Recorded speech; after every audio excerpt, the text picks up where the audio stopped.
All right. And we are live. Welcome, everybody, to the Work After Hours live chat. Another Corona quarantine special. Thanks to everybody in the chat. That. What? I just said both of them. So it's not like these things like really stay monetized anyway, the way that this thing goes. YouTube's already flagged me, and I don't even bother arguing anymore.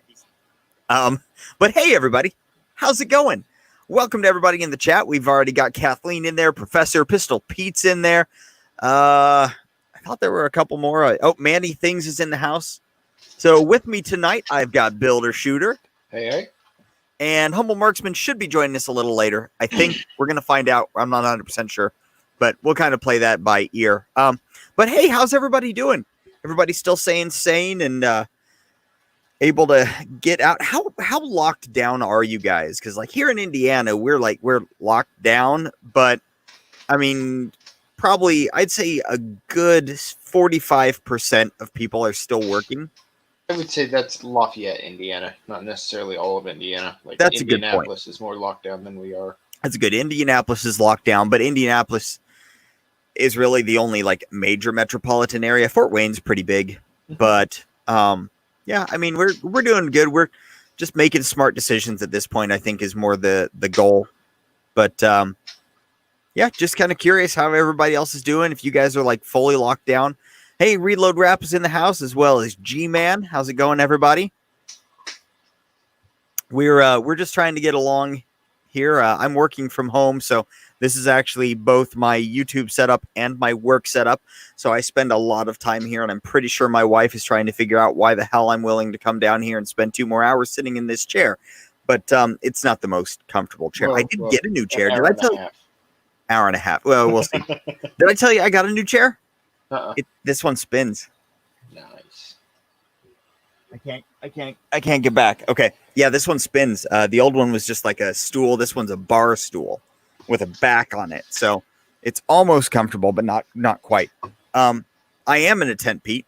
This is the tent of shame. My wife sends me down here when I argue. I should know better. But all right, Manny Things says he thinks his dog is super happy that the wife is home all day. So he isn't crated during the day. Yeah, I could totally see that being a thing. Yep. Yeah, I did have to break out the wallet. I figured if I was going to be working down here, then the stool that I was in before was not going to cut it. Oh man, a stool would not work for extended period of time. No. Unfortunately, the padding in this current seat only lasted about 2 working days. Apparently it was, I mean, it's a $30 stool, so I can't say too much, but I'll just figure out some other way to get it on here. And I don't know, I'll figure it out. But hey, so I got a little bit of gun news going on this week. I got on our community page. Oh, it looks like we might have frozen up in the live. We'll see if that unhiccups or not. Oh, no, it just paused because I hit pause on it. So, yeah, on our community page this week, I posted this question this statement that we will get to in a little bit. So I said, this week, I'll be offering free terrible gun advice. So what are some questions or problems that you need all the wrong kind of help with? So we got a couple of responses on that we'll go into. For starters, let's go ahead and start into this week's gun news. And there's not a lot of it. Faxon came out with another 9mm pistol, PCC pistol. Oh, I got one. Keep your brain space open it's for there. It. They've got a pistol and a rifle variant. It's an AR platform, takes Glock mags. It's yet another one. Now, the good part is this one does undercut their prior offerings by about $300 at a $975 MSRP. That's still a $975 MSRP for an AR PC-based PCC. What are your thoughts on that, Builder? I think Faxon makes good stuff. So they do. At some point you can complain about it, but it's like buying a nicer standard AR. I'm just frustrated because everybody's coming out with more and more and more. You don't like AR9s. I don't like AR9s. And that's I don't the like bigger them. problem. Hey now, I mean, not necessarily. I mean, that's going to be your main problem with them is you don't It like is. AR9s. It is. I'm okay with a company having like an AR9, but man, you bring out like 20 different AR. I know they only have like 3, but still, you bring out a bunch of AR9s, and I just don't see the point. There's 20 different manufacturers of them right now. No, Faxon specifically. Oh yeah, there are way more than 20 different AR9s out there, but yeah. I mean, they did a good job of lowering the prices from their other offerings. It is sub $1,000, so that's nice. I just have a hard time on PCCs in 9mm for AR.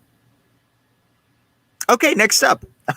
This one is not really a news. Oh no, do yours since it's locked in your brain space and you don't have it written down. Yes. Do me.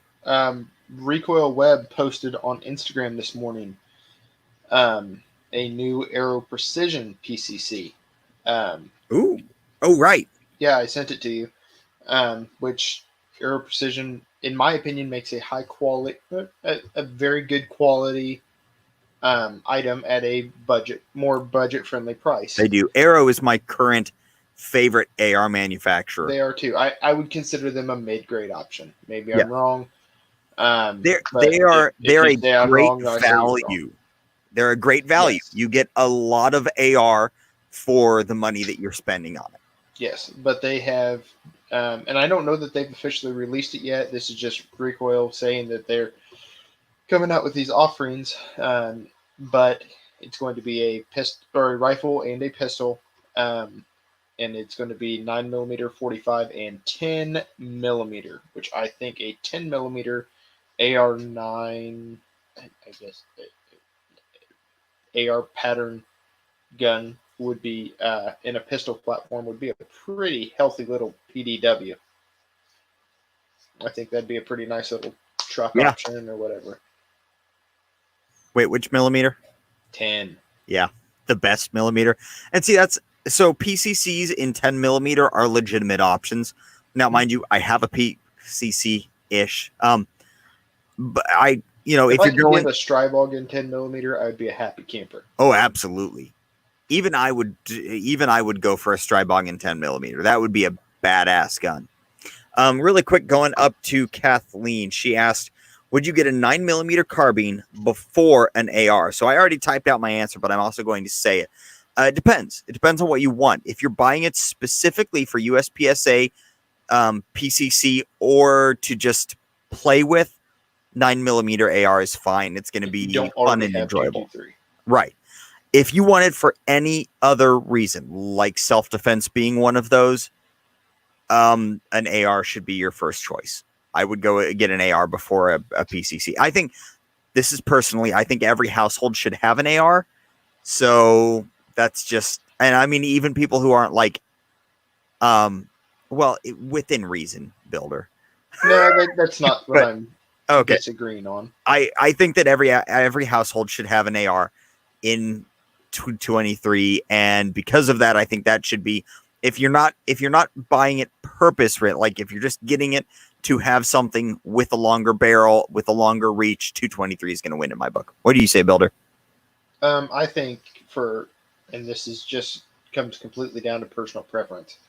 But if I was to have a gun for personal defense that was set up, either a rifle or a pistol with a pistol brace, I do a pistol caliber personally. It's just my choice. It's a little quieter, a little less concussive. I mean, it's still a gunshot. It's still loud, but it's definitely going to do a good job.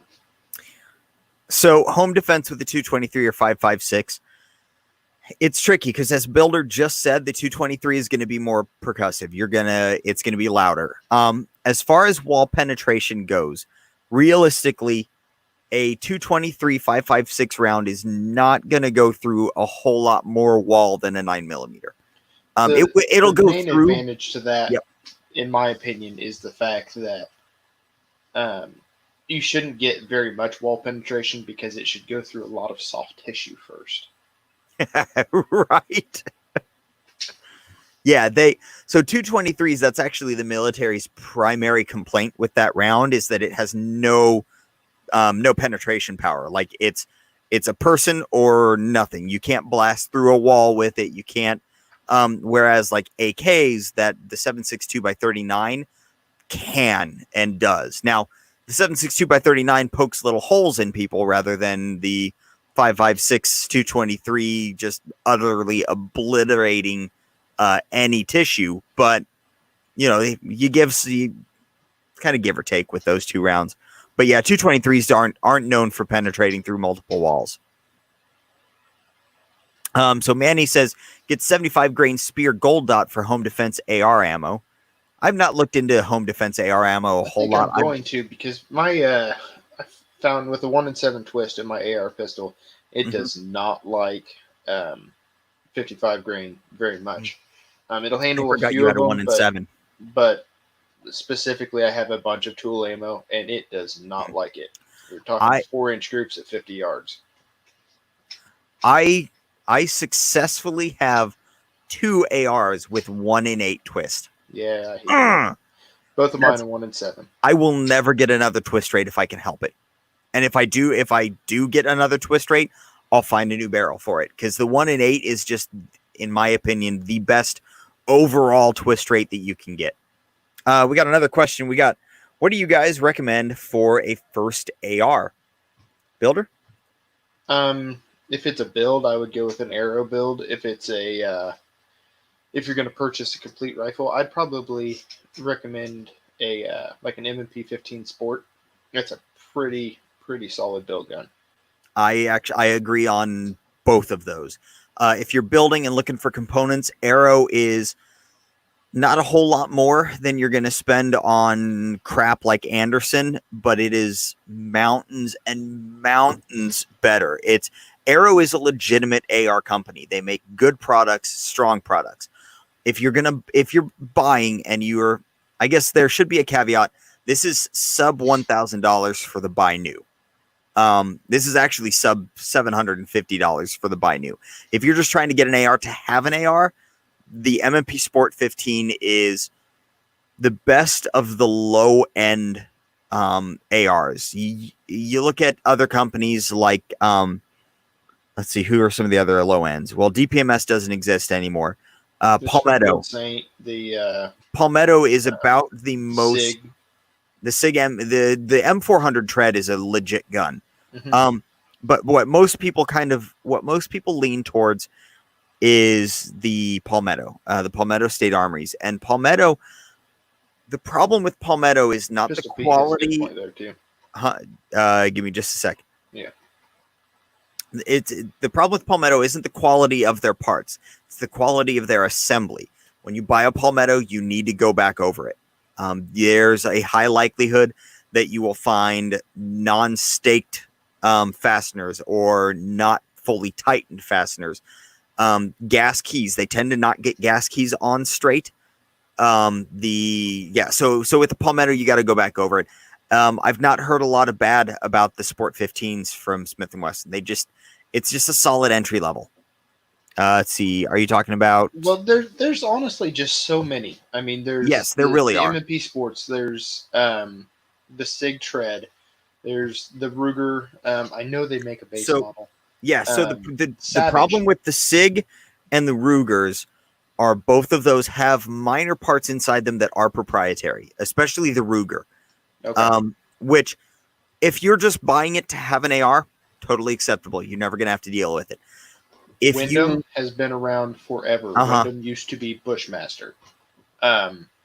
They're just not putting out bad rifles. They're not. You're going to pay a little bit more for them, but not ridiculous amounts. Manny, I'm not to that point yet, man. I actually didn't have that in my show notes, though. That plate's out in my truck. All right. It's on a gun. They can't see what it is. So I think that pretty much covers it with the AR stuff. Let's see.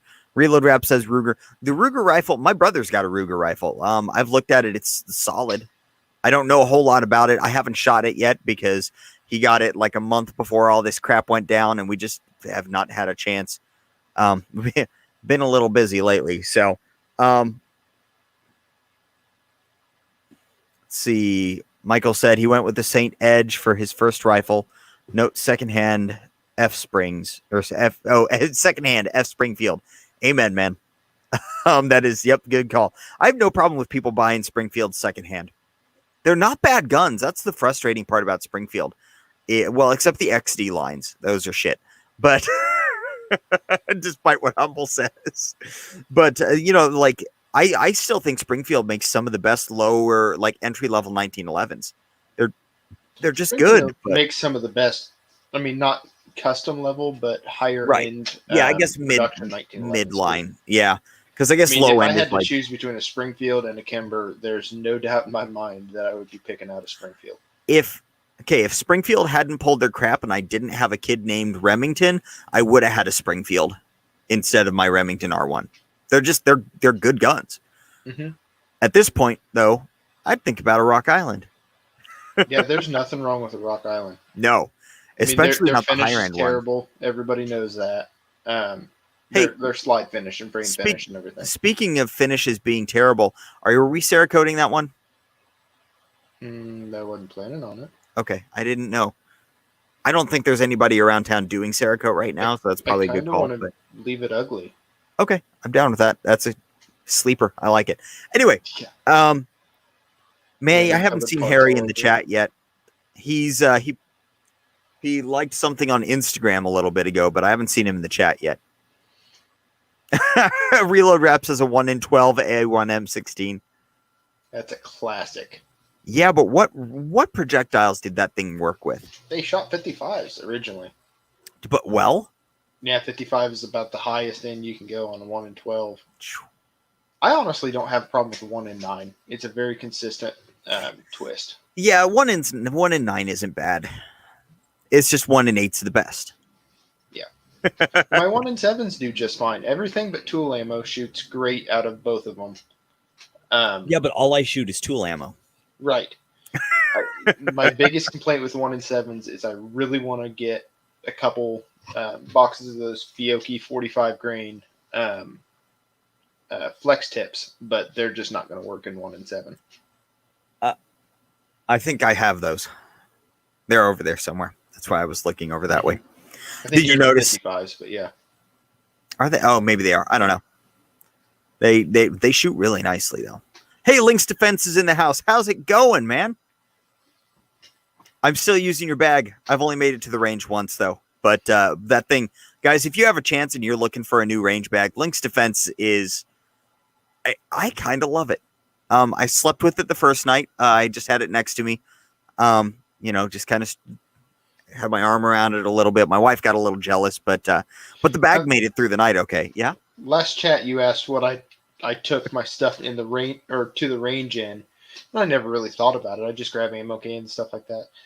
Most of my stuff is in a Craftsman, like fabric carry bag. Yeah. So I definitely need to upgrade that. Yes, you do. Yes, you do. Oh, and you can use work the trigger for shoot. Now I don't remember. I think it's 5% off a Lynx bag, which is it's worth it, guys. It is worth it to go over there and get one of those because it is a beautiful bag. And I got the gray. I'm not like a tactical tan or green or black person. I really like the storm gray and the grays that they've got, which probably makes me a little too tactical anyway. Like, is there all right, let's rank tactical colors. What is the most tactical color? Is it black? It's FDE. Okay, so FDE is the most tactical color. That's way up here. Mm-hmm. So second black. Black. Okay, so we got FDE, then black. Man, I swear, every time your phone buzzes, it sounds like a fart. So multicam is next. Yep. Is that all multicams or is that just black multicam? No, or black it's normal multicam. Okay, where's black fall? Fairly low. It falls more in the douchebag category. Damn it. I like black multicam, so screw you. Okay, so we got FDE, black, multicam. What's next down there? I mean, OD green. I don't want to put OD green in there. Why? Because you have OD green stuff? Yes. Hey, hey, hey! You already put black multicam in the douchebag pattern, so you can accept being a little tactical, man. Where's M81 fall? Because that is truly my favorite color.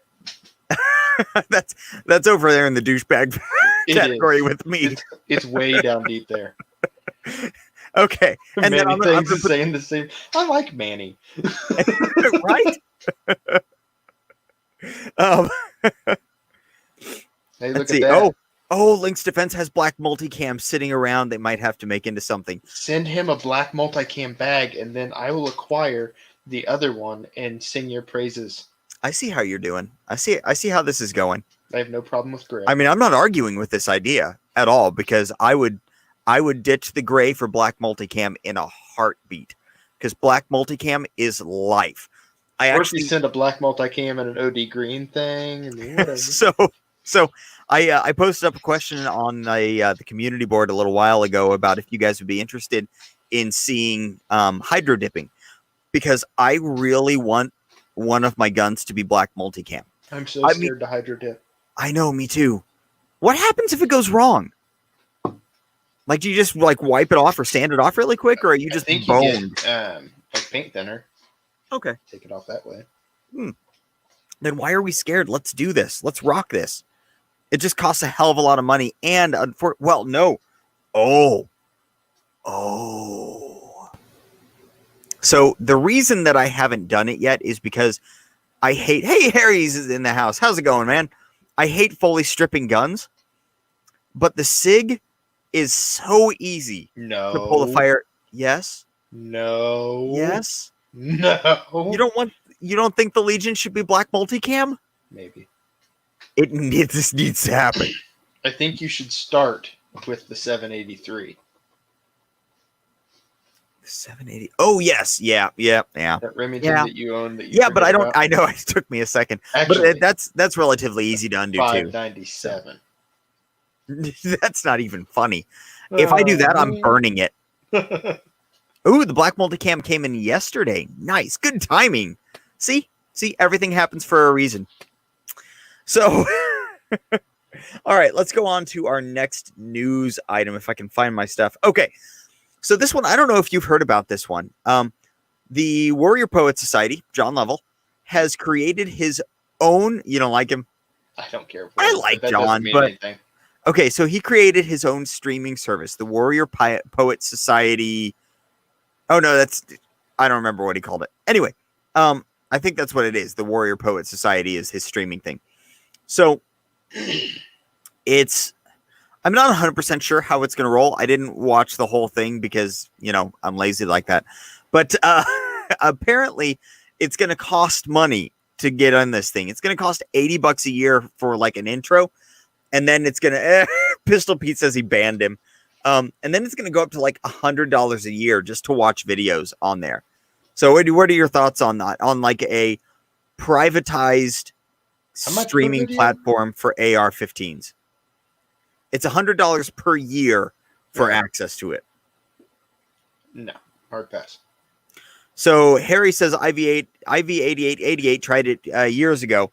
Be interested to see if it hits it right for timing. I don't think it will because we're not in the middle of a YouTube disaster right now. That's when it would need to happen to be able to drive people over there. YouTube would have to be going at us again, banning accounts and stuff. And I mean, technically it could be because he just launched it, right? Yes. I mean, there's people at home and there's people that just got money. That's true. So it might. I don't. I see the reason, but like look at like Full 30 and how bad it failed. Like I've tried reserving my channel on Full 30 3 times and nothing. Like they don't even respond. They don't go, like they don't get back to you.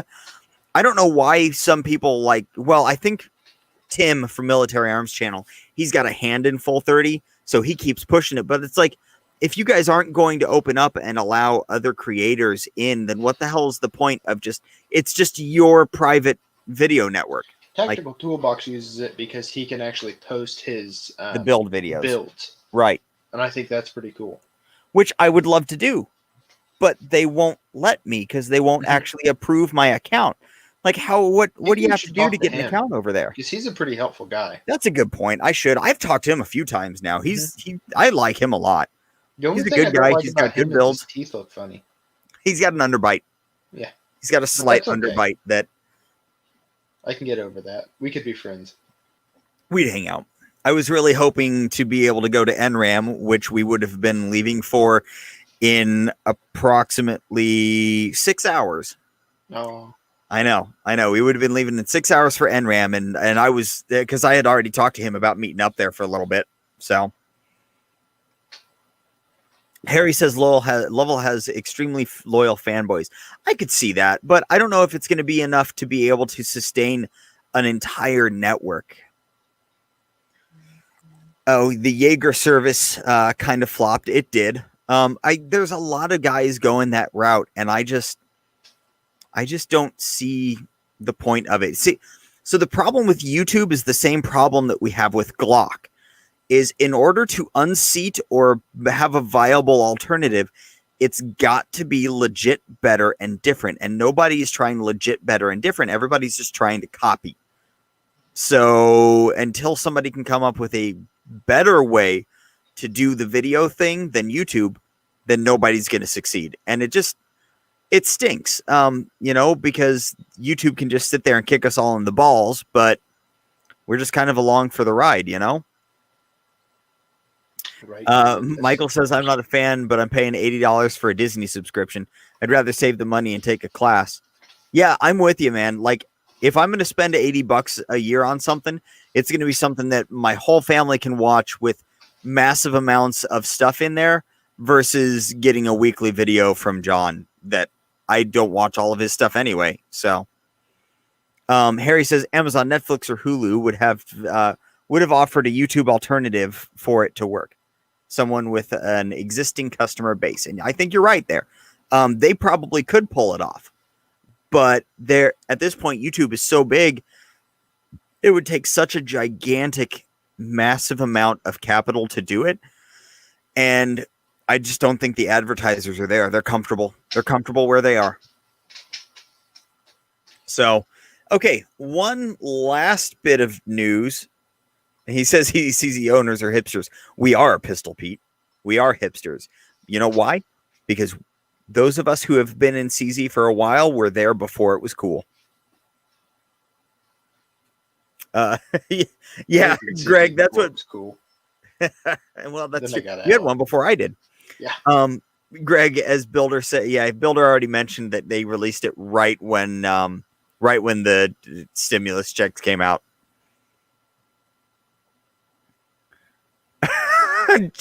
Joe's favorite channel is the wheelchair fails. That's a little scary. Lynx says Amazon could do it on their AWZ platform. Amazon could pull it off. I think Amazon would be able to pull it off better than Netflix could pull it off. But I don't think that any of them see the value in trying to beat YouTube, because YouTube is just they won't be able to do it different. They're owned by the same company. No, YouTube's Google. Okay, come on. They're all owned by the same company. Oh, they're owned by the same elites. Yes, they're the same people. So if you want to go, all right, I'll give you that. So along Joe's thing there, I started following on Instagram a page called Scorpion Masters. Okay. And it's people falling down and their head hits and their feet go over their head. Oh yes, scorpioning. Oh my gosh. That, and there's another one called Tables Getting Hurt, and it's just people falling through tables and jumping through tables. That's kind of awesome. So, okay, so growing up, Builder, did you watch TV on Sundays growing up? Yeah, like Hot Rod TV and Extreme 4x4. In the evening, I mean. That was all in the morning. We watched like Wonderful World of Disney. So when I guess I've got like, 5 years on you. Anyway, when I was growing up, Funniest Home Videos was on Sunday nights. So that was our thing with the family, is watching Funniest Home Videos growing up. So now we don't have cable, but we watch plenty of TV. I'm not one of those jackwagons that's like, we don't watch any TV, okay, and then like sits upstairs and binges on Netflix the whole time. And I'm like, but it's not cable, okay. So no, we have the TV on plenty, but I digress. Anyway, we watch. I let my boys watch Fail Army. That's our version of it. On Sunday nights, we just sit up there and watch Fail Army and watch people getting hurt time after time and after time. And it is fantastic, and it harkens back to the day. I used to stay up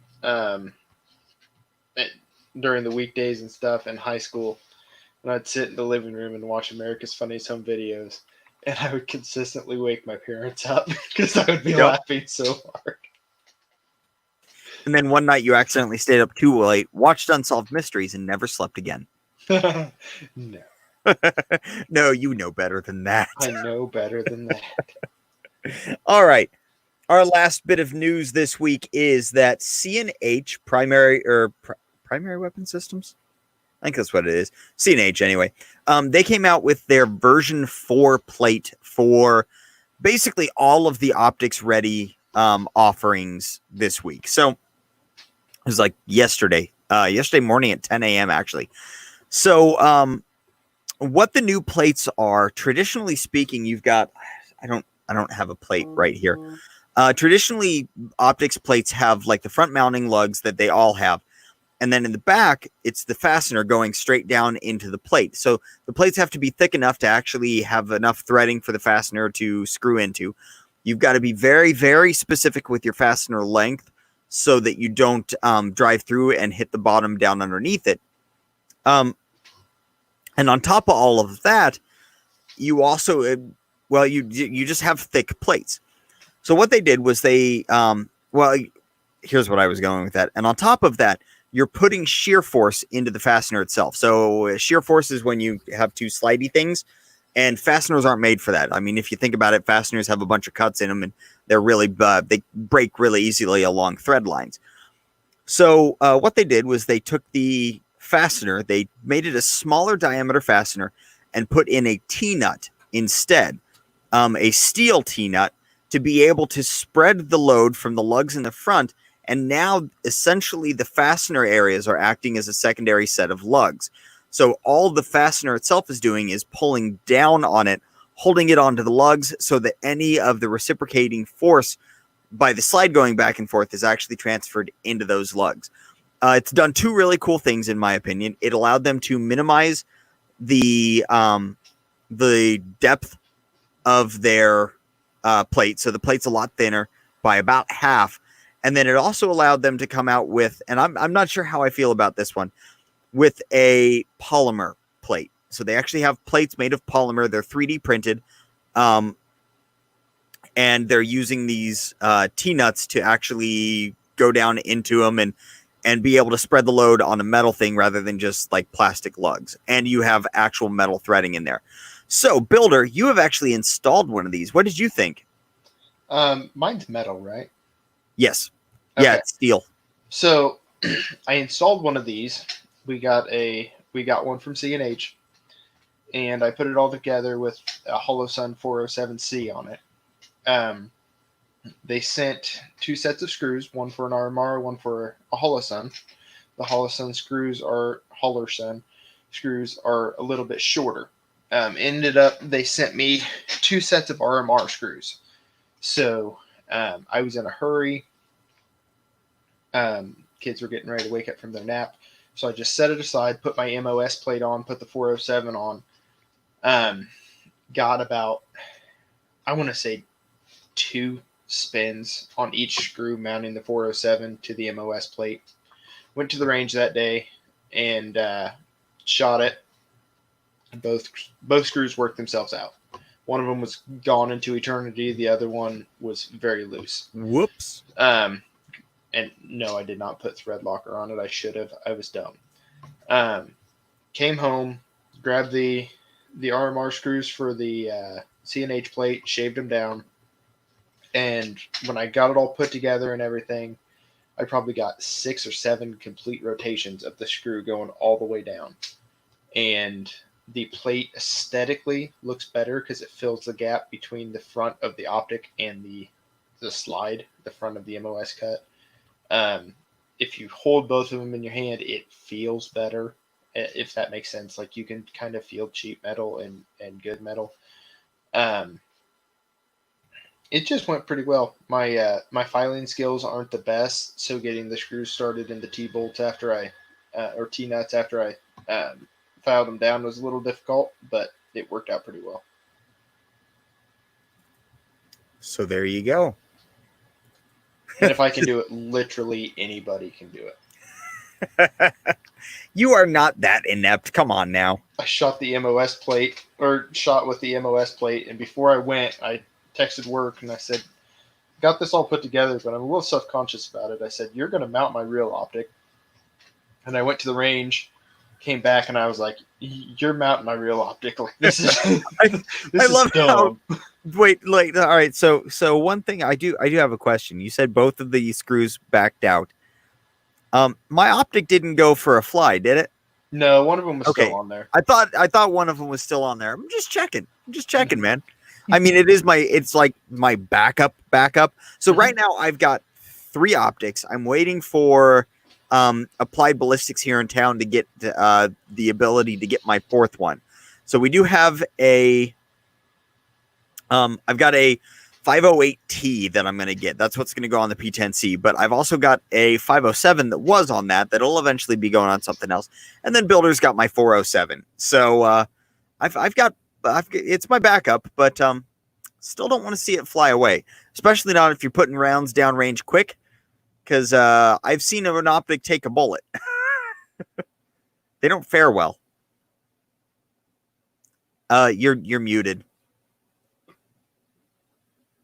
Yeah, you Builder. I stood in my garage, and this is dumb, but I lined everything up, lined my sights up, and then I was kind of looking up and down through the dot and everything. Yep. I kind of, as much as you can say, you bore-sighted it. Went to the range. First shot was 1 inch right, perfectly good for height. Nice. And I was like, sweet. So I'm shooting and my group's just moving all over the place. I'm like, oh, well, this is weird. And go to adjust it, and the optic was loose. But when I put it back on the second time, on the CNH plate, I went to shoot it. The very first round went right through the center, and I was like, yes. So I was pretty happy about that. Hey, Humble's here. How's it going, Humble? It's going well. How are you gentlemen doing? We're doing good. That good, huh? Must be pretty lively. Oh, the chat's going great. It's other stuff that I'm on. So I'm trying to. What are those things? The COVID? Oh, no. COVID? No, Humble. The other thing. Yeah, we can't say COVID here. They'll if we say COVID-19 must not be named. Coronavirus, quarantine, pandemic. I think all of those are banned, so you can't say a single one. I'm gonna go get a gun and show it on here now. You might as well. No, if you show a gun, they'll turn us off. So, what was I? Let's see here. Somebody Harry says that's really what you want to hear your home builder say is if I can do it, anyone can do it. Those screws are little, and I can't feel my fingertips. We are so Harry, we're gonna start ranking our tutorials on builder ability. yeah. So it's gonna be a builder can do it with one hand, or builder gave it to work. All of them are builder gave it to work. It's true. Oh, so Humble, we just finished with a couple of news things. Not a whole lot going on in the gun world right now. It's almost like the entire world is shut down. You could say that. You certainly could. I'm trying to throw you a line by going to thetruthaboutguns.com to see if there's any headlines this time. All right, you do that. We're going to jump over to the community page where I asked, this week I'll be offering free terrible gun advice. What are some gun questions or problems you all need the wrong kind of help with? Okay, the first one is how to lock your revolver. So what is some terrible gun advice on how to lock your revolver? It depends on what you mean by lock it. Padlocks typically don't work very well on revolvers, but if you do want to lock your revolver with a padlock, I suggest behind the trigger. But just run that padlock right behind the trigger. Odds are you'll probably get like halfway through the pull. It'll hit that, not be able to go back any further. And then you may actually lock it up regularly, because when you try to let out on it at that point, it's going to all foobar the internals of that damn thing. You guys have any So bad? The way that I recommend locking up a revolver is to knock over a convenience store by your house and then throw it in the lake as you leave. And that's how you lock it up. I actually used to have a Taurus Model 608, and it had a integrated lock system built into it. I think all the Taurus revolvers do, actually. And you have it comes with a little key, and there is a lock on the back or on the bottom side of the hammer. You put the key in and turn it, and it'll lock you out of the gun. Oh yeah, the Hillary.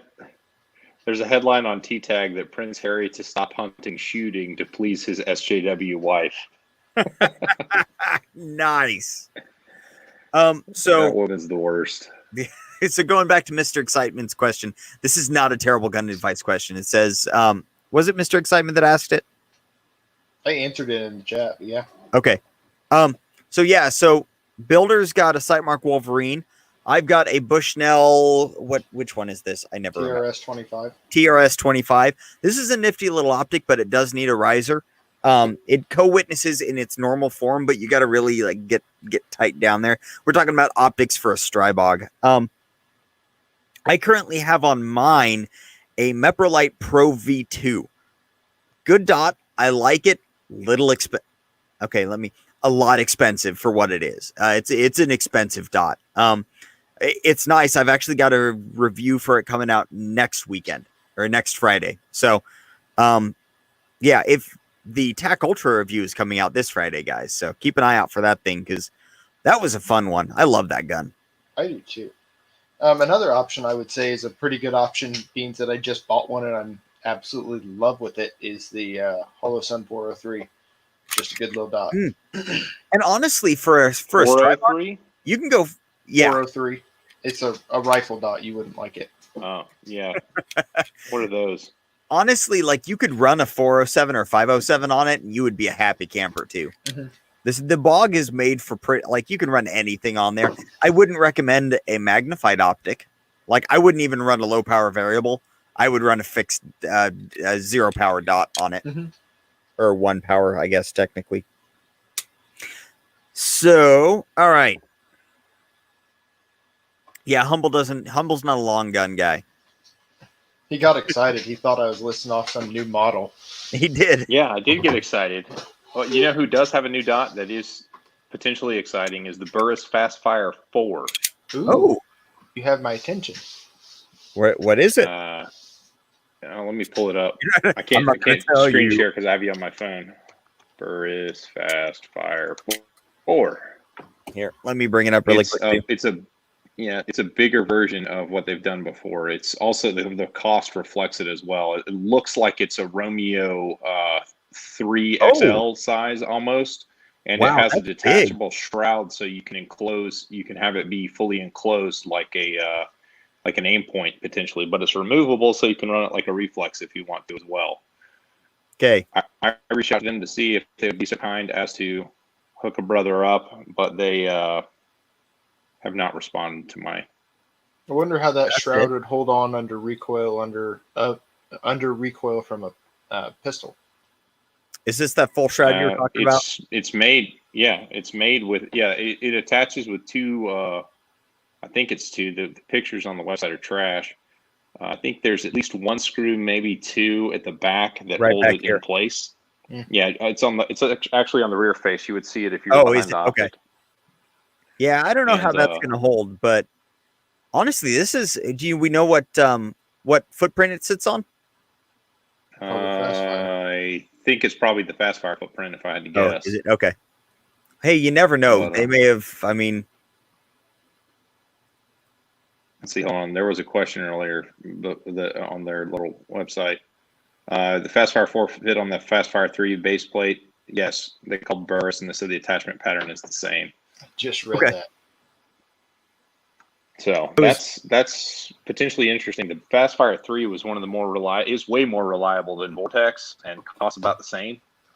So Fastfire 3 was a good piece of gear. So this would be something I'd be interested in actually trying out and putting a bunch of rounds on. I think the FTP optics is at, I don't know, a few thousand rounds now. After 5,000, I'll probably take it off.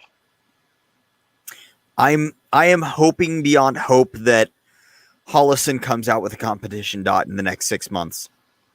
I don't think they will. I think that they're so they're so invested in trying to get all the Leo and cool guy love. Yeah, but I tell you, they could.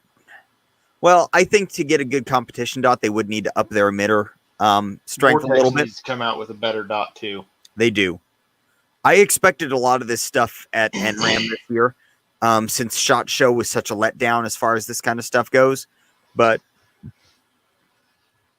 I don't know. I really wanted. Oh wait, Harry's asking a question. He says he just found a 357 SIG for 22 cents or found 3. Yes, you order it. Why would you? Yeah, of course you do. He doesn't own a 357 SIG yet. So but if he buys the ammo, he'll buy the gun. Yeah, I'm not seeing the problem here. Just convert one of your 40s, Harry. Yeah, that's a better option. I mean, 357 SIG is a better round. There's a lot of arguing on like whether the ballistics of a 350 or of a 40 are better than the ballistics of a 9. There is not a lot of arguing on the ballistics of a 357 SIG. No. It just is a better round. It is. It's a 357 Magnum out of a semi-automatic. Humble, do you see any advantage in switching from a Gen 5 barrel to a match grade barrel? No. I don't think so either. I wouldn't. I was just wondering your opinion on the subject. Because that Gen 5 that I have just stacks them, like, impressively. No, there's no reason to change barrels on Gen 5. They're insanely accurate out of the box. Humble and I have had this conversation about both Glocks and CZs.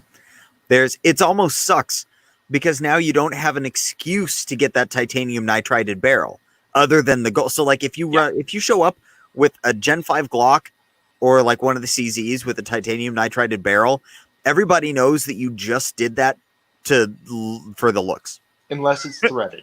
Unless it's threaded. That is a good point.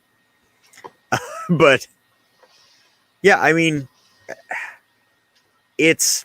Well, even then, I mean, if you get one that's not match grade, you're actually decreasing your accuracy potential. Yeah. Most aftermarket barrels aren't better than factory barrels. Not anymore. Most of them.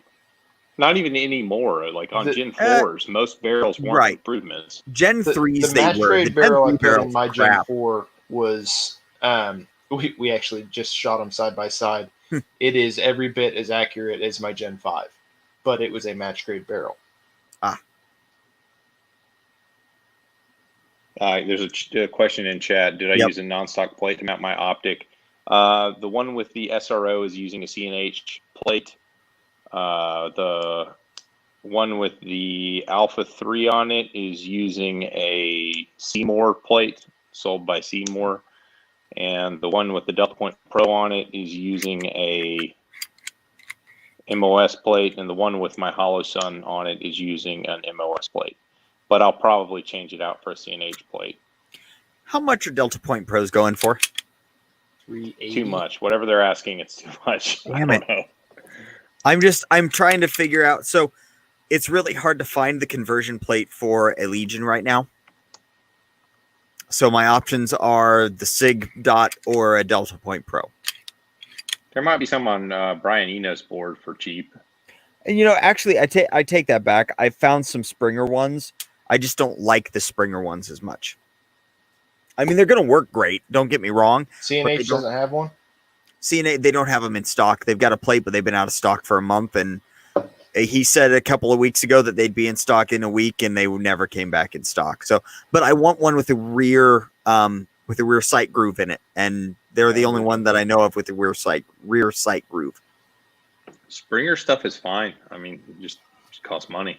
Yeah, they just don't have a rear sight groove. Actually, the price isn't even bad. It's $45. but I want the rear sight groove because I want to be able to run a rear sight. If you got a Delta Point Pro, you could just run the rear sight attachment on the Delta Point Pro. Right. And then just Amazon is sold out of Delta Point Pros. Really? Wow. Amazon's not restocking their warehouses. Apparently, a lot of people are sitting around just ordering stuff and not actually like using it. That's most of the gun industry, if you're honest. Amazon I got all only 72 of these with guns essential items at this point. I don't think we're going to make it a full month. I think everybody's just going to go back to life as normal before May. Yeah. Humble Mr. Excitement would like to know if you are the resident pistol expert. He's the better shooter of the three of us for sure. I don't know if that qualifies as expert. Technically, I am because I was rated as an expert in IDPA. There we go. 3 or 4 years ago when he does like an IDPA, so that kind of that's a good point. Those are good guns, man. Nope. All right, Humble's out of the chat. Where's Jordan? Yeah, where is? Oh, that's a good point. What the? You know what? We're going to find out where he is. I'm gonna harass him. Oh, Mandy's gonna take a Tim Herron class. My boy. I think Humble definitely knows competition pistols better than Builder and myself. Yep.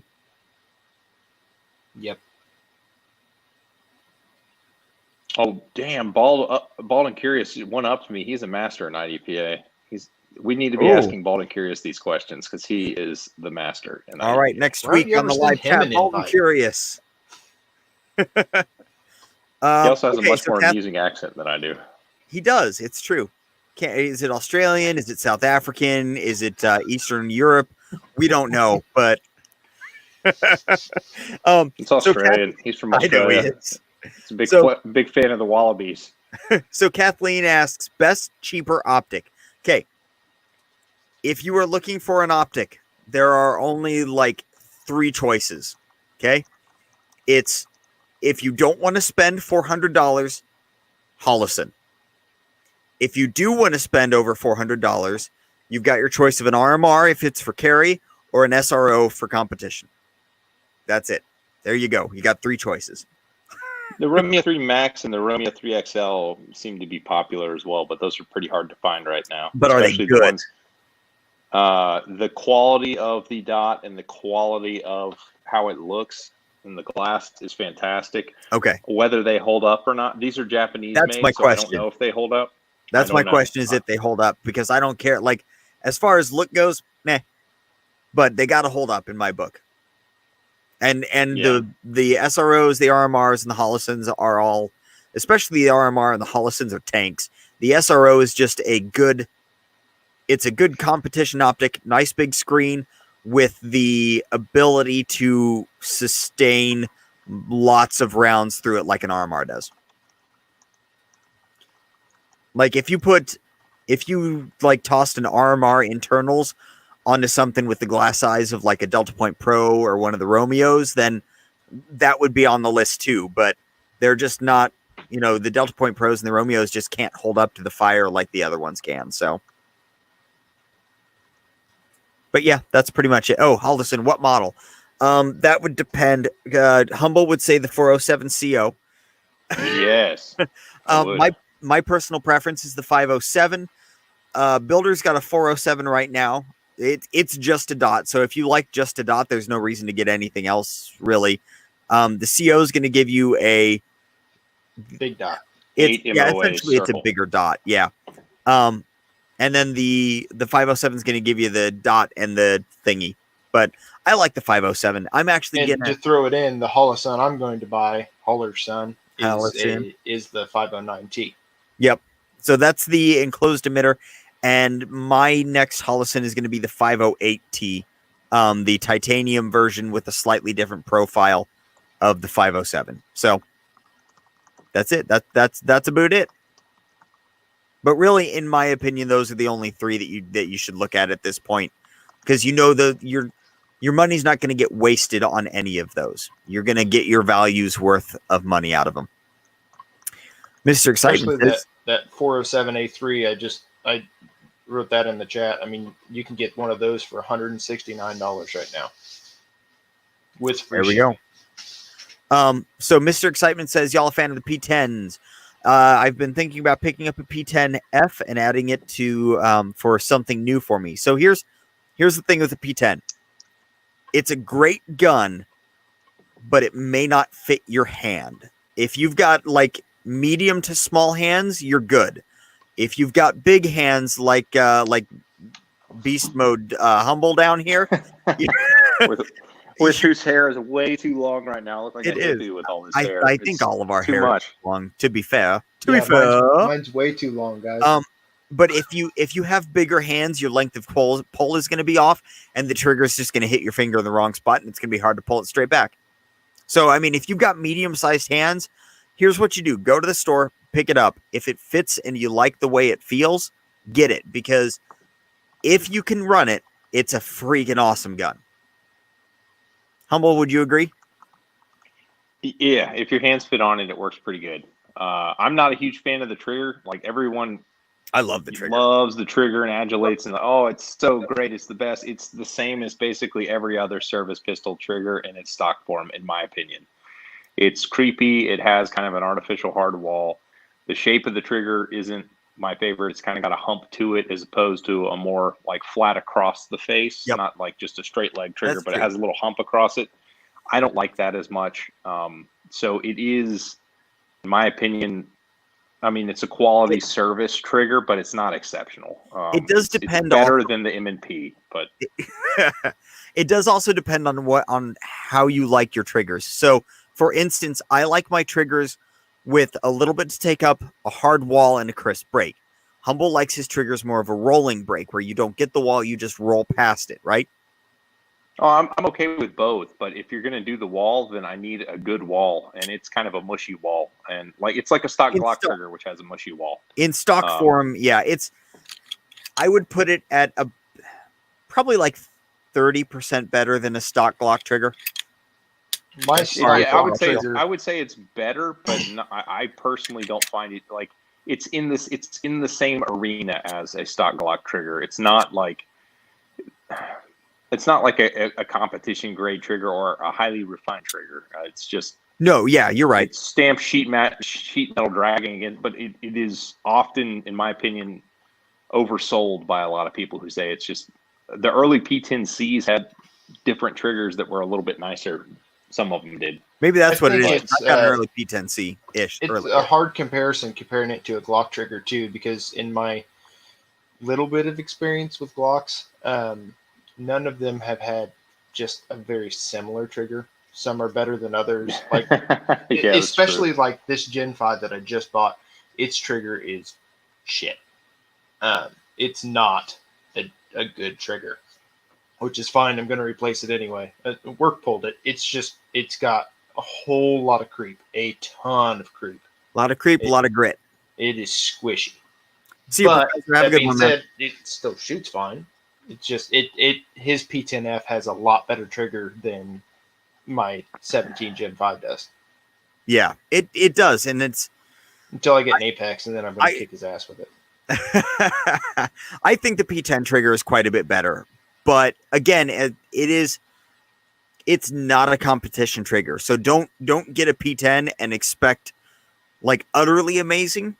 It's not going to be a trigger as good as like a PPQ or a VP9. Both have better triggers than a P10. I disagree with the VP9. I like the PPQ, yes. The VP9 I think is at best equal. Now you get into like the Walther Q5 matches. That is a from the factory quality striker fire competition trigger. That one is a legit good trigger. You grab a Legion and you're going to be way let down. Yeah, Legions don't come with good triggers, unfortunately. They don't, and the triggers are not cheap in them. Now, I just put in what does a Gray Gun trigger cost? Like $150? Yeah. It was one. That's a standard going rate for a trigger job on anything but a Glock. No, you can get a CZ P10 trigger for less. But you can't get a competition trigger for the P10. Nobody makes competition triggers for it. They're all service style triggers. So they're not, the HB Industries is the best of the ones that I have tried. However, I do have an Overwatch Precision with an MP3 coded striker that's getting ready to go into the P10C. And that one, I don't remember how much that's coming in at. I think it's sub $100 though, complete with a striker. But the thing with the P10s is the trigger bar is decent. It's way better than a stock, as far as like the smoothness of it. It's way better than a stock Glock trigger bar. Stock Glock, man, Glock does not clean up their trigger bars from the factory. No, they don't. Crap. They're crap. They're crap. So with the P10, if you change your geometries a little bit, you can do a lot more than you can with the Glock with the stock bar. So with a Glock, you got to get the whole system. With a P10, you can get a shoe and a striker and be a little bit better off. But let's see what's going on in the chat. I spaced out for a sec. Someone named Lola J is asking to eliminate stuff like sports cars or muscle cars or grape juice or grape drink. Oh, I say sports cars can go because muscle cars are nice. Yep, agreed. And I would say grape drink. 100%. Grape drink is pretty good. Is it better Okay. than grape juice? So 100% not gun related question. Hey, Wield and Well Armed is here. How's it going, man? What is your guys' choice muscle car? Got anything? This is not a question that you guys have pondered much. Okay, I'll go first because I know what mine is. 1969 GTO Judge with a 4-speed black hardtop. Mine's a 1970 Chevelle SS 454. Nice. I had a buddy with one of those 10 years ago or so. The original Shelby Cobra, probably. Oh, man. Ooh. You wouldn't fit I don't know that I'd fit in one, but but is that a muscle car or a sports car? I guess that's tough to say. I don't know that they made real sports cars back in that era. Like they were all. I'm going to toss that in the sports car category because that was a racer.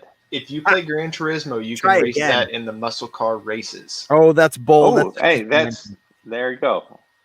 But like the GT40 is more of a sports car than the old Cobras were. So I don't know about that.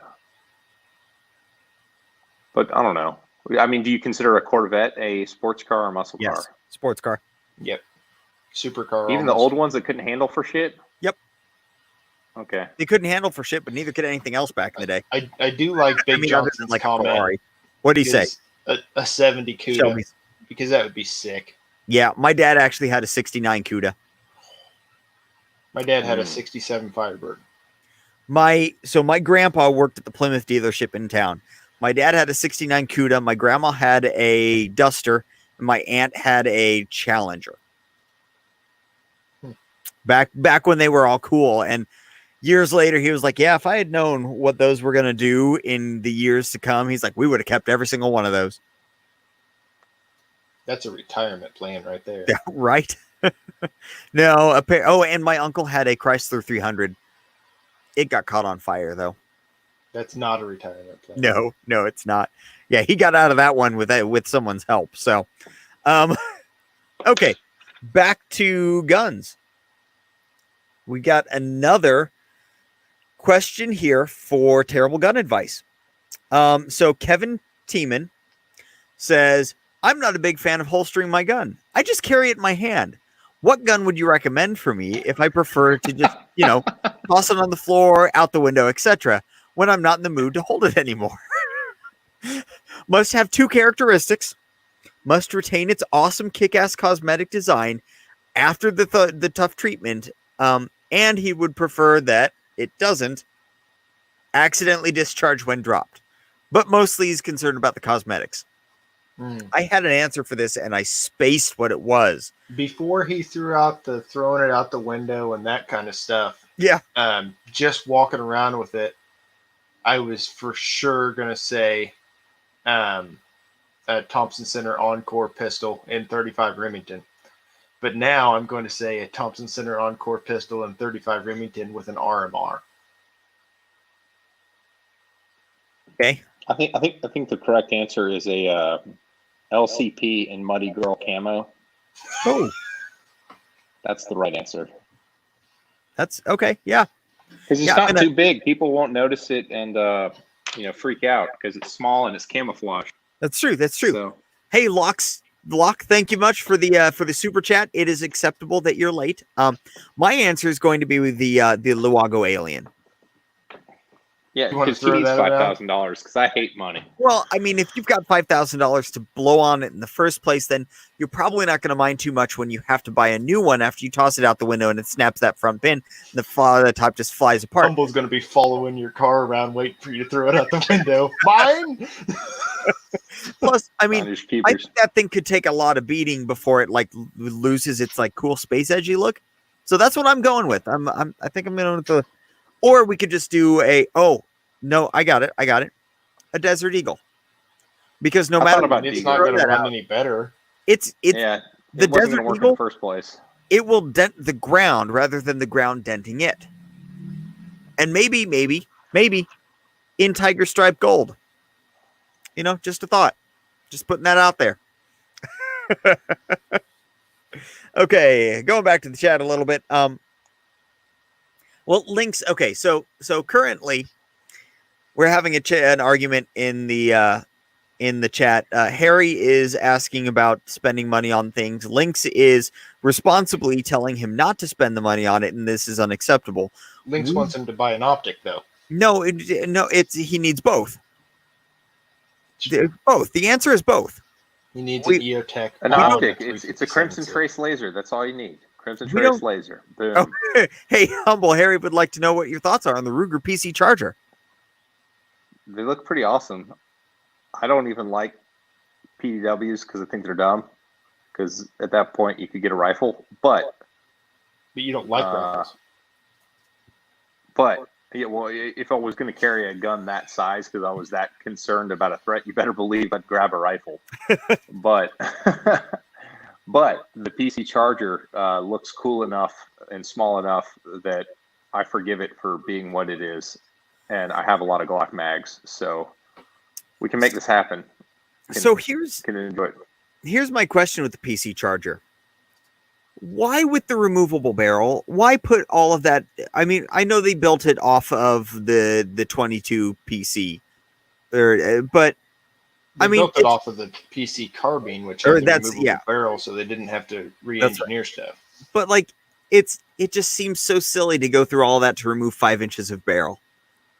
You could beat somebody with it. They could, I guess. It's a baton.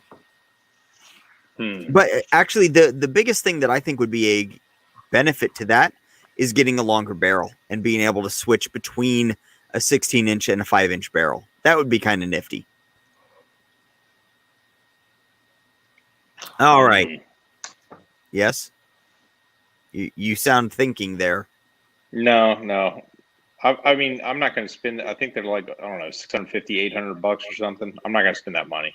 But yep, I think Wheeled and Well Armed has a good point. Yep, when you stick a silencer on it, you just pull the whole barrel assembly. For when you're running the can. Okay, that's fair. That's fair. I'll buy that answer. See, this is why we have rather than unscrew a silencer, you just take the whole barrel off the gun. Yep. Yeah, so you can hold the plastic part and you're not melting your flesh with the can. And because it's way quicker to pull the barrel off than to unscrew a suppressor. Unless you've got a quick detach. But if it's direct thread, yeah, that takes a little while. Lots of burnt flesh. Balda Curious said you can use it as a 5-inch item to GFY. Yeah, I guess it doesn't have sights, does it? Oh, no. All right. Our next bad, terrible gun advice question is actually from Locke. He says, okay, I'm going to see if I can actually say this right.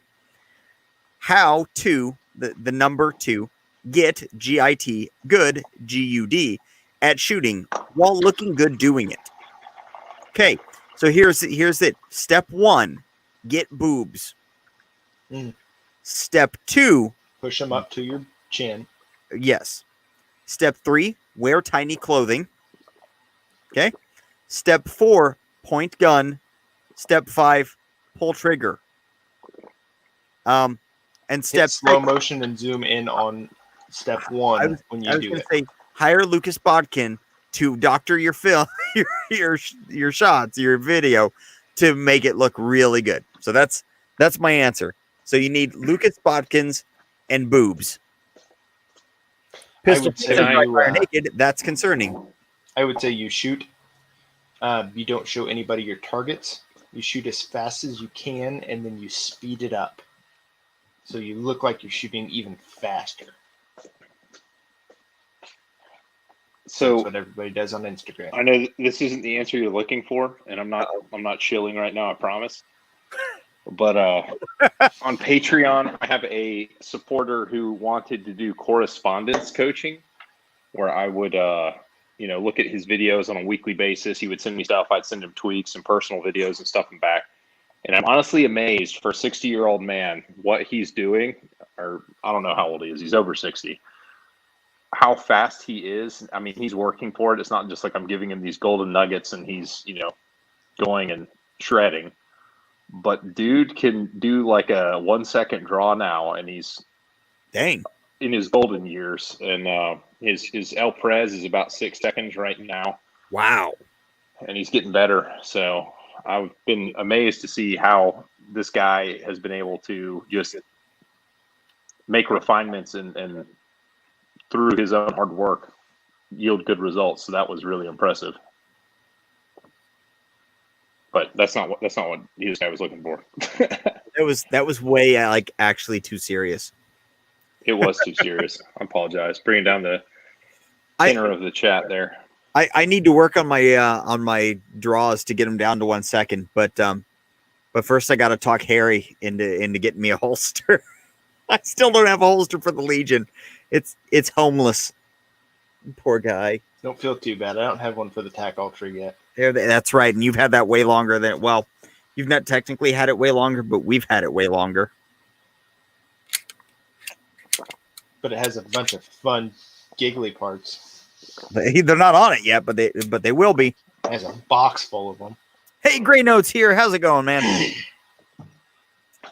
All right. Next up in the terrible gun advice is no, see, this is too close to realistic, but we're going with it. Thoughts on acceptable concealed carry modifications? Thinking of PO1 in California, thinking perhaps grip sights and an old style trigger would be a safe gamble. Thoughts? So if you can TFX Pros, get an illegal machine gun. For that setup, 100% TFX Pros. Remember, this is terrible gun advice. Please remember that while listening to this. TFX Someone's Pros, making a soundbite of that. Get TFX Pros. You said it. If you can't stick with the stock rubber grips, okay, then absolutely have to get the slickest aluminum grips you can with the CZ logo in it. Just to let everybody know that you're a CZ fan. Must be silver.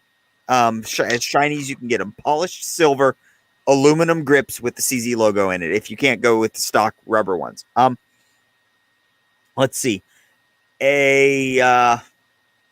Really, you don't need a whole. Well, I would get extended magazines, as big as you can possibly get. This is specifically for concealed carry, right? So we absolutely need the biggest extended magazines you can get. You don't need any trigger work. Absolutely no trigger work needs to be done on it. Disagree with that.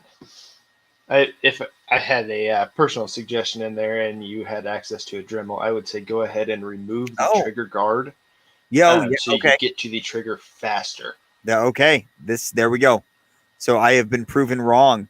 You could also shave off the bottom portion of the trigger where, like, you know what they'd love in California is if you file off the serial numbers. That's the best bad gun advice. So just file off the serial numbers and just go to town, man. Yep, that's a good idea as well, because you don't want a bad guy getting a hold of that and looking up that serial number and finding out where you live. That would be very bad. So that would be my option, my advice for a. And honestly, the only thing better than TFX Pros that you could do is just to remove the sights altogether. Just no sight. Convert it to single action only. Oh yeah, but it's got to be a decocker model like the P01. Decocker model, single action only. Yep. And remember to remove that trigger guard.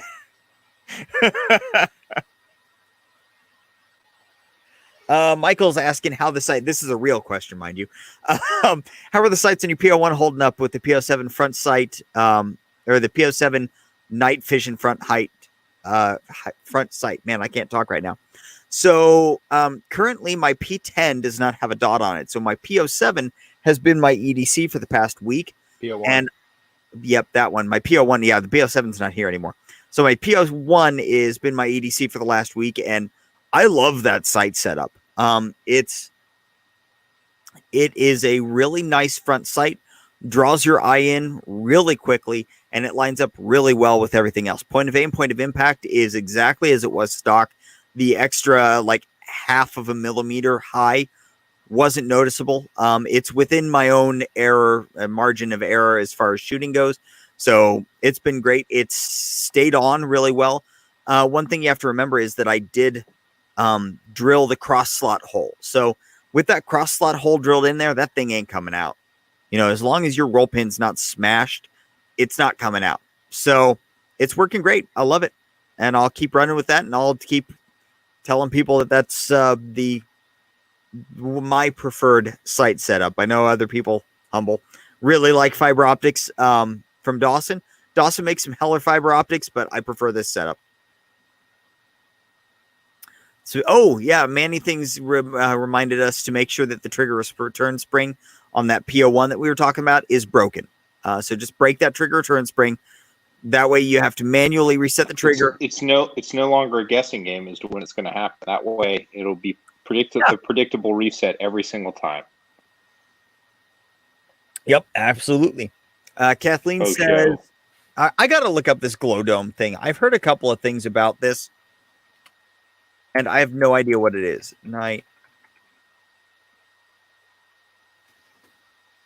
Big Johnson had a good point there. JB weld the frame and slide together so it doesn't rattle.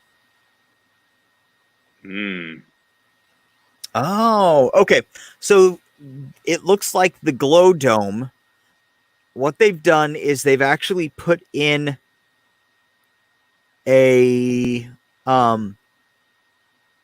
I can't tell exactly what they've done.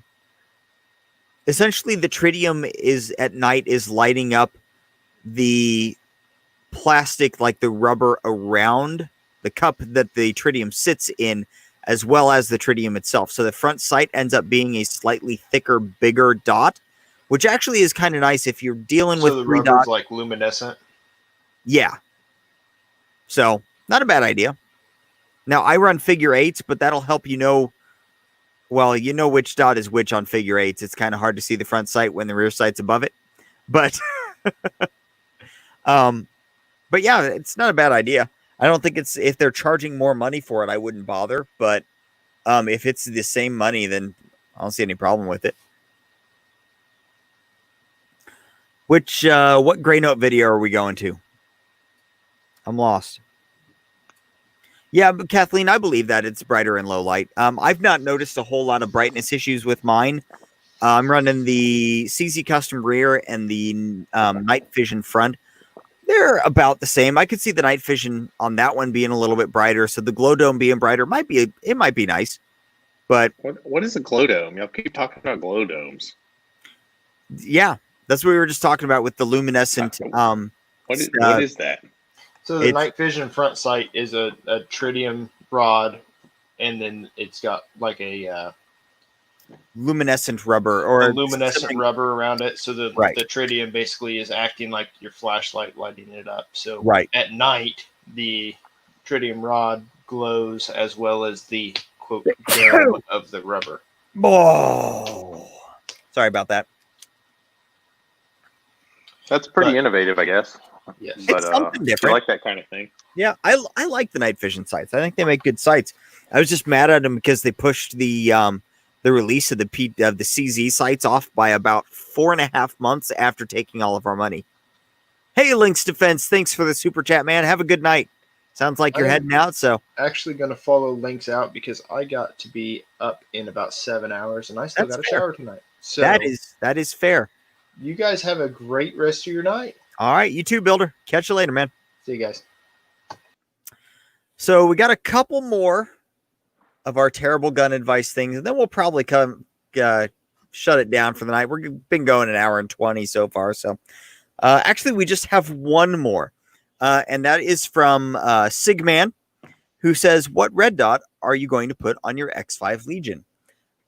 So the red dot that I'm going to put on there is a, now remember, again, this is the terrible gun advice option. I'm going to put a Vortex Venom on it. Absolutely. Venom. I was bouncing between the Vortex Venom and the Shield RMS, which is also a, fantastic choice for a competition gun.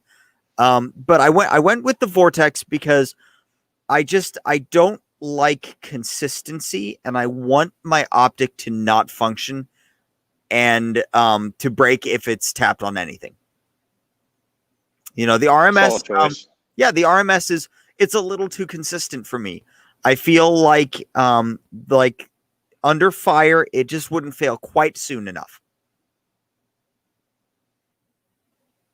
That's a fair choice. I don't know. Maybe like one of those Swamp Foxes. That'd be a good one. Oh, yeah. Or, no, I got it. No, I'm going to change my answer. I know what it is. It's the NC Star foldable dot. Oh, that's a how good could one. I not have gone with that? It's got the smallest, thinnest bezels, and when it breaks, I can simply fold it down and use my irons. If I just put red dot for pistol in Amazon, what comes up? Yeah, here we go. Cheapest, crappiest. One of these. We got the True Glow True Tech Micro. That'd be a great one. Is that one of these? UTG. This guy right here. Is that what that is? Oh, is that the Fayaki? I don't, honestly, this doesn't even have a brand name on it. This was purchased for a paintball gun, and didn't even do well in the paintball world. Did not, yeah. This was a complete waste of about $30. I got one of those. Yeah, it's a Fayaki reflex sight. I got one of those too. Right? And they're just this right here. I would hold up the gun, but I can't do that. I got it for my air rifle, and I never ended up using it. I ended up giving it to my old boss for his son to put on his airsoft gun. Kathleen just posted foldable.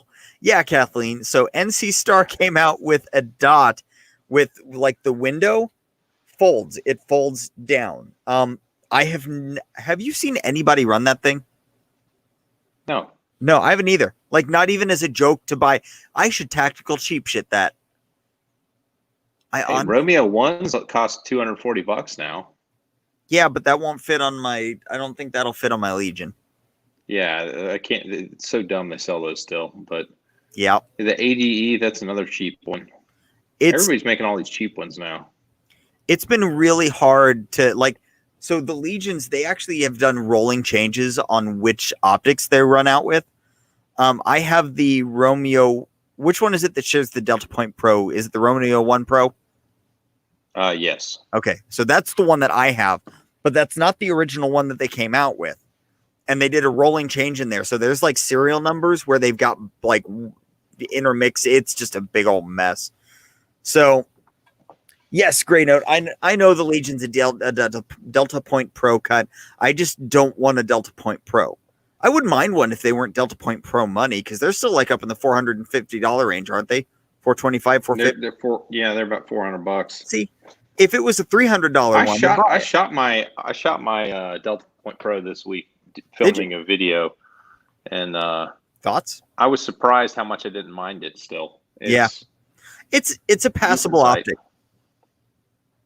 I'd say I like it better than the Holosun, honestly. As far as actual shooting is concerned. Yeah, I could totally see that. Like, as far as competition, not for carry gun, I would take the Holosun for carry gun. Yep, the Delta Point Pro is a better competition optic. It's the window size. It all comes down to the window size. So Gray Note, I don't wish they were all DPP cuts because I don't care because mine is. But yeah, no, the early ones were not. So Sean says, have you shot the P365 SAS? I've only aimed one at a wall behind salesman, and it was surprised how quickly I was able to pick up the sight. Downside, stuck with those sights. Upside, light and very concealable. I would go with the standard P365. I have not had any issues with mine. My sights are great. They're replaceable. If they go bad, I still have like metal profile sights that you should be using anyway. The problem with the SAS is if that sight gives, you're done. You don't have any other way to aim that thing. So I would just go with the standard 365. I don't think the SAS gives you a whole lot. All right, going down a little bit more. Gray Note's running an SRO on his Legion. I'm going to run a Holosun just because I need to. Well, I've got a spare, and the money that I'm going to spend next on the dot is on a test Holosun, so I got to reuse one of my older ones. Harry says the owner of his shop bought 20 flip dots without what the hell's a flip dot? Without asking the manager. I don't know what that is. I have no idea. What talking about the flip up dots. Oh yeah, ones? Yep. I'll bet it is. I'll bet that. Oh, okay. The owner of his local gun shop bought 20 of those flip up dots without asking his manager. They're still sitting on 20 of them. Cost was like $70 a unit. The manager wasn't happy. Harry, see if he'll send me one of those. I will figure out a way to mount it, and I will run it, and we'll do a quick review. And it can either be an utter joke as it falls apart and they can play it in the shop, or we can win and they can use it to sell them. One way or the other. Get him to send me one. Humble and me. Do it. We'll run this stuff together. I mean, together 1,200 miles apart. my work's got this thing where we're separated together. And I was like, that's the dumbest thing I've heard. Anyway, my work is trying to keep morale up by trying to do department by department meme battles. Uh-huh. And so I threw my meme in the arena. It was a Tiger King meme, and it had censored profanity in it, and it was shot down. They didn't want to enter my meme, but it was the best one by far. Dang it. See, my work doesn't give two craps about customer or about employee morale, or they just want work done and work done now. We're actually, most of us are working from home. There's a skeleton crew as far as the salary people go. However, our entire factory floor is still running. We make a lot of parts for agricultural industry, for gas and oil, for construction, for government contract. So they don't want to let us not produce stuff. We've got about 500 union employees. So that's what they're dealing with. But as far as those of us working from home, as long as we're producing stuff, they don't do anything to make your morale better. At this point, they're like, hey, we saved you from the coronavirus. Be happy you have a job. Doesn't sound like a good company to me. It used to be better. It did. That's the problem with your CNH shirt. At least you're getting shirts being a big baller of YouTube all of a sudden. That's right. That's right. I actually got this for posting one of their plates or something on Instagram. So this wasn't even sent with the plates. I'm not sure they knew who I was at the time. They were like, oh, we sent a plate to this random dude, but he posted a picture of it. All right. So I posted a picture of that. Where's my shirt? I'm wearing it. They sent it to me too. Oh, okay. They sent me two of them. I guess. Yeah. I'm sorry about that. I'll let them know next time. I get a new gun on Friday. Ooh. Not tomorrow, but a week Can you say tomorrow. Which one? Sure. It's the MR920. MR920? Who makes that? What is that? I don't even know. It's a Shadow Systems. It is the super optimized Glock 19 clone. So it comes with a magwell, a threaded barrel, night sights that are suppressor height. It can mount 3 or 4 different optics on it. And it's got a better trigger, more aggressive framework and all that good stuff. Cool slide cuts. and a tin barrel. So that kind of sounds awesome. Yeah, for what they're asking for, I mean, if you bought a gun, either had it cut or, I mean, you'd spend 50% more on what they're asking to get a gun at that level, and they're basically, I mean, they're right at about $1,000 with a threaded barrel. So it's a reasonable buy. It's a lot of money, don't get me wrong, but if you're already going to do that anyway, it saves money. Yeah, over just parting it out. So yeah, that's true. Why did Harry's comment not show up on the main chat? I don't know what you're talking about. Look at the chat inside StreamYard, right underneath Locke's comment. I can't see the chat. Let's see. Maybe I can. Oh, maybe you can't. Live comments. No, I can see it. Yeah. Harry says his boss is not very good. I mean, I wouldn't disagree. I've met Harry's boss, and that guy is a real ball. Marino's asking if I think 34 over 17. I go back and forth on that. It depends on the day.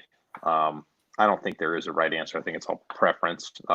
It's nice to have a little extra velocity, but I like the way the shorter gun handles a little bit better. The balance is a little nicer. But if you don't mind spending a bunch of money on adding weight to your gun, then you can get the balance to be as nice on a 34 as well. So I don't know. I can go either way on that. Is he talking specifically for competition or just in general? Oh, you have to go live chat versus top chat. Oh, yep. I see. Yeah, I don't know how mine was set on top chat. I've never had that issue before. I don't even know what top chat is. I don't know how it chose who to show and who didn't show, who not to show. Like, I'm curious what else it cut out. If Harry's boss wasn't an a-hole, he'd had a different and worse job. That's probably true. Yeah. Oh, for competition. Okay. I would say a Glock 34 for competition, but if you're doing irons, I'd say 34. But if you're doing dots, I don't know that you're gaining a lot with the 34 other than velocity. I still feel the 34 tracks a little better. If you mess with the recoil springs, you can get the slide to behave how you want it to on either gun. And I don't think the correct solution is to use the stock recoil spring. Oh no, I concur. I'm actually kind of surprised that Glock doesn't send those out with tunable recoil springs. That's kind of the trend now with competition guns. For what they're asking for those and how much they want for them, they should. I mean, they should give you a better trigger. They should give you tunable recoil springs, and they should give you usable sights. How much is 34? They're about $625. G5s are they're $720. What? They're $720. $20 Glock? Mm-hmm. That's not that much less than my Legion. Not that much, no. That's insane. Okay, yeah, that's $100 more than I thought it was. Okay, yeah, no, they should definitely have springs in there. The Gen 4s are $640 to $650 That's insane. And the 650s are all MOS cuts, so they're like $7,500 more. Yeah. Oof. Yeah, I mean, I don't know. The couple of times I've shot a 34. Now I've not shot a 34 with a dot. But I have compared it to a 17. Now I think they were both stock. Sorry. I think they were both stock, but I don't know. 34 just, there's something about that longer slide that for me tracked a little bit better, but yeah, I've not shot one with that I properly tuned, we'll say. The 34 guide rod is a 17 guide rod, correct? Yeah, it's the same, but the slide's a little bit heavier, so it tracks differently. Right. Yeah, but what I was thinking about aftermarket applications to be able to up the game, and you're not going to be able to add more weight to a 34 than you do a 17 with like a tungsten guide rod or something.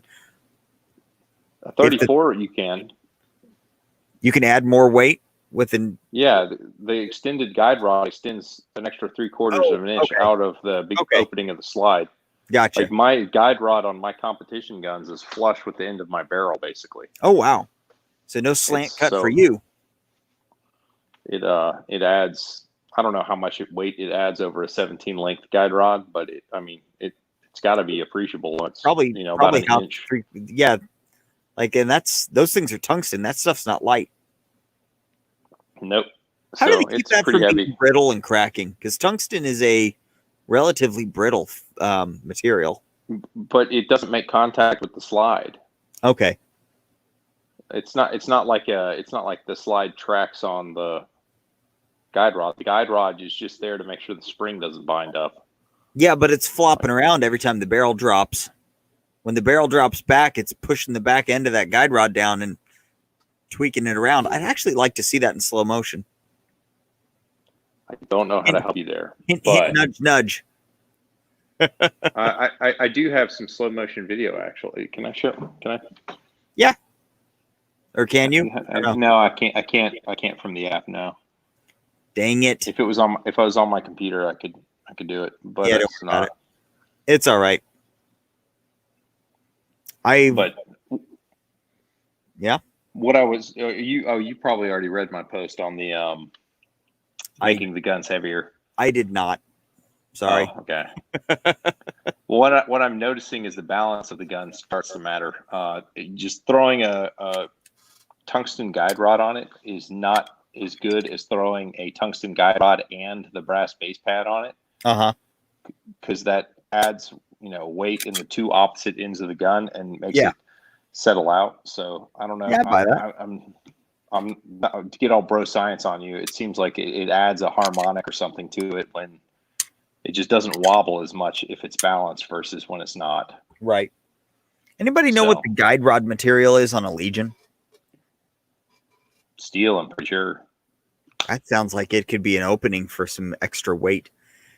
Oh yeah, this Gray Gun sells a tungsten guide rod, dude. It's Do they? $180. Yeah, but all they right. sell it. Well, after I get the trigger video out, looks like I'm going to hit them up again. I'm sorry. And you can do it in Gray Note. It says you can do a heavier grip plug on the SIGs as well, which you can. Can you? Mm-hmm. I don't have a grip plug. Oh, maybe talking about Glocks. Nobody makes a tungsten grip plug that I'm aware for Glocks. That'd be awesome. I've got the brass thug plug, but I can't use back straps with it. So it adds about 3 ounces to the gun, and I need the back strap more than I need that 3 ounces.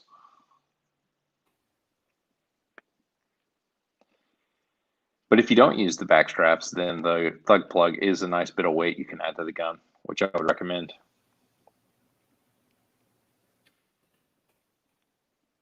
So Gray Note says there's a tungsten grip weight for the Legion.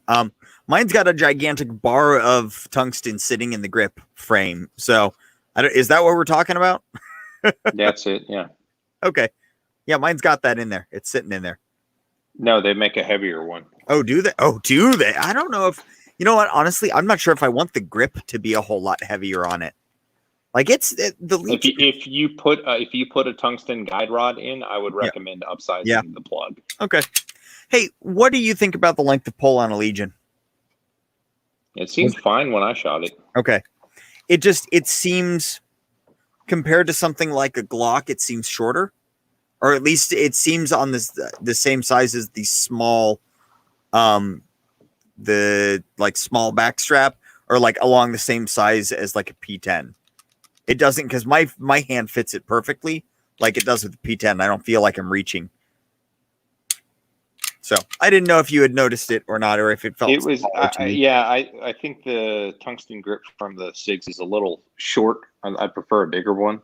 Okay. But at the same time, it's not enough. It's not like the P10 where I was a little bit upset by how short it was.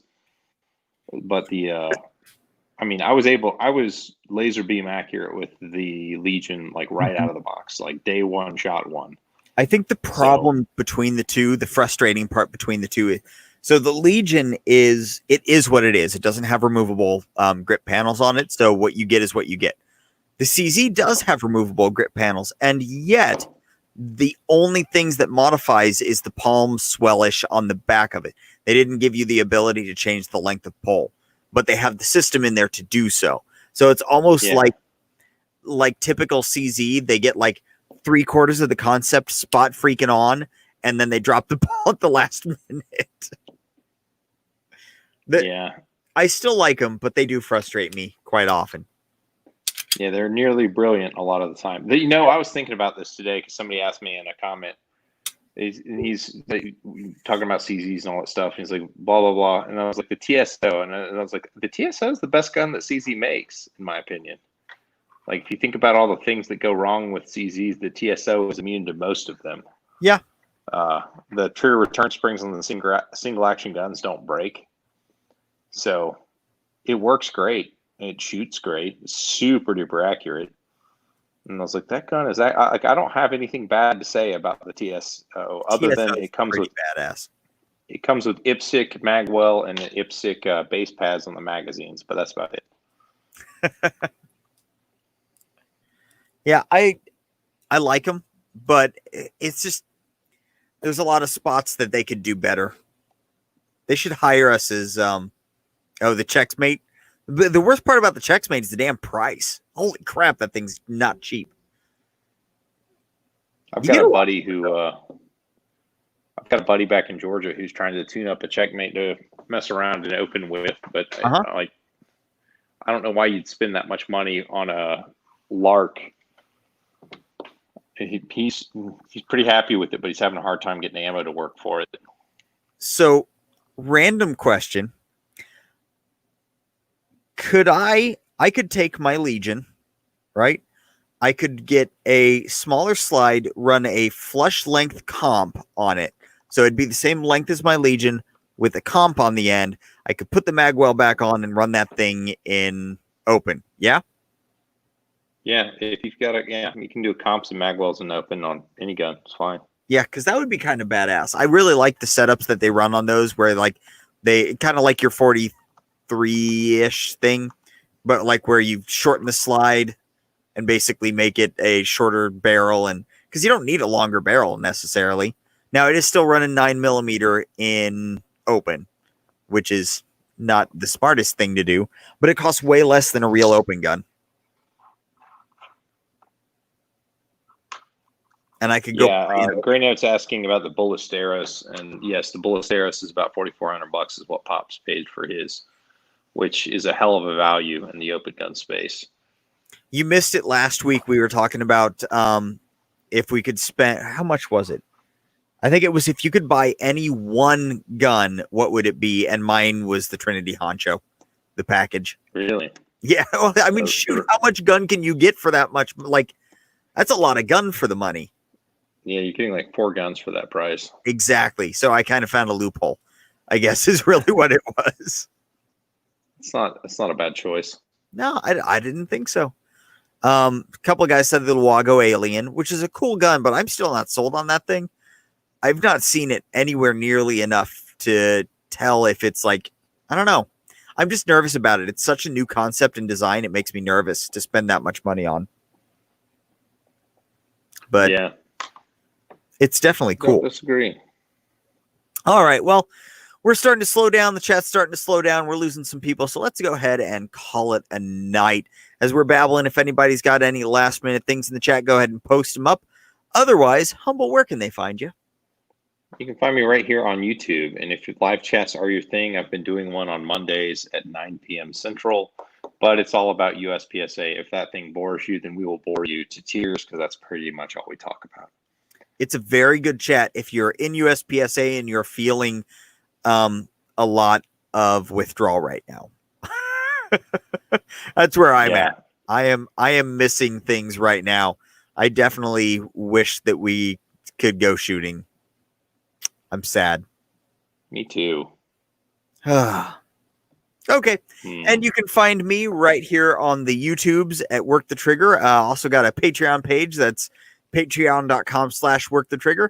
Got a Facebook page and an Instagram, all that kind of stuff too. So yeah, thanks everybody for coming by. Thanks for hanging out with us in the chat. And thank you, Humble Marksman, for hanging out with us as well, hopping on. Unfortunately, Builder's not here anymore. I can't thank him. So yeah, thanks everybody, and we'll catch you next time. Bye. See you guys.